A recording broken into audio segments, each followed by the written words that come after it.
Hey friends, welcome. And today I'm going to solve a problem from csir-net 2017 December, and it is a problem from inorganic spectroscopy, NMR spectroscopy of inorganic compounds. The problem is from set C, question number 76. So it is given. You can refer the question. That is given a adduct, this phosphorus boron adduct. This phosphine, it forms a adduct with boron trichloride. So they have given that the coupling constant J, phosphorus hydrogen coupling constant is greater than J, phosphorus boron. That is, this phosphorus hydrogen coupling constant is bigger than phosphorus boron.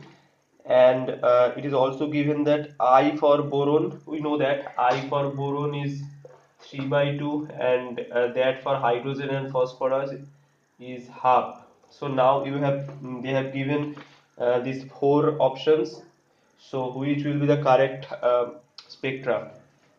Now this type of questions can be solved very easily.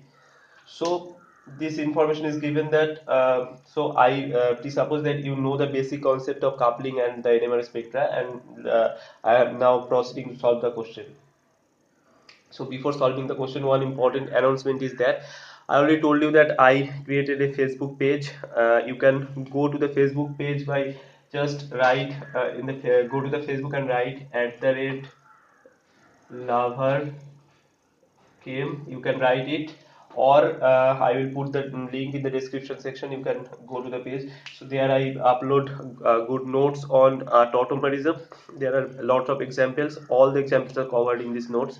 So tautomerism, and also important formulas which are very important for CSI NET exam and GATE exam from the solid state, that is from physical chemistry, and also uploaded other questions. So you should definitely check it out. Now let's come back to our question. So here you can see this is given that this coupling constant is given. So first you have to draw the splitting pattern for hydrogen, because the coupling constant which is bigger, that you should draw first. So you have three hydrogens, all are equivalent. So if n number of equivalent hydrogens or equivalent groups are there, the splitting you should get from this rule 2ni plus 1. Now hydrogen, here 2 have for 3 hydrogens are there, so 3, and I for hydrogen is half plus 1, so you will get 4. So that means you will get a quadrate. Now for quadrate, the splitting pattern, the intensity is 1 is to 3 is to 3 is to 1. This is from the Pascal's triangle. Now that means if this boron group was not there, then what will be the splitting pattern of P31? So it is given for the splitting pattern of P31. So let suppose only these hydrogens are there, no boron is there. So then the pattern will look like this. So this is a quadrate. Okay, you can see the gap between these lines are same. Actually, you should also, so this is the spectra. Splitting pattern you can write like this. Okay, so this distance will be same. Now another boron is connected with them. Okay, so each of the line of this quadrate will be further splitted by this boron.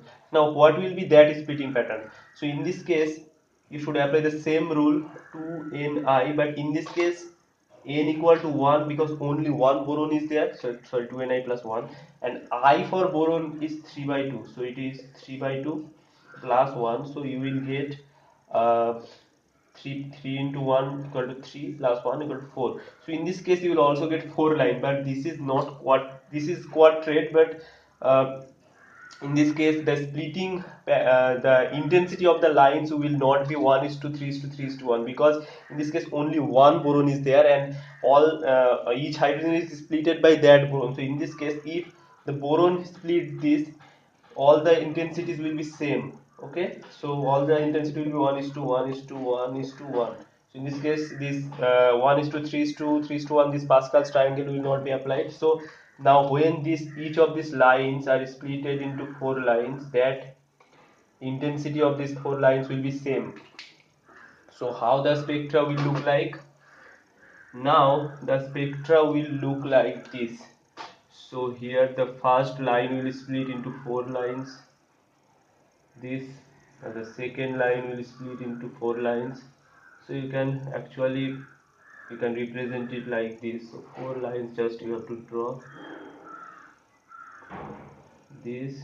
Then the third line will also split into 4 lines like this, and this will also split into 4 lines.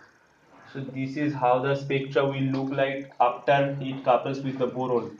So you can see these 4 lines have same intensity, but the initial quadrate was 1:3:3:1, although these are same intensity, and you can see this small distance will also be same for every case. Okay, so this is how you have to solve the spectra. At first you have to consider the big coupling constant and then the small coupling constant, and in the given question which I am solving from set C, question number 76, it is the third option. Okay, so third option is correct here. So this is how the spectra will look like. So I think the video will be helpful for you, and if you want more further videos like you, don't forget to subscribe my channel, also press the bell icon. So thank you for watching.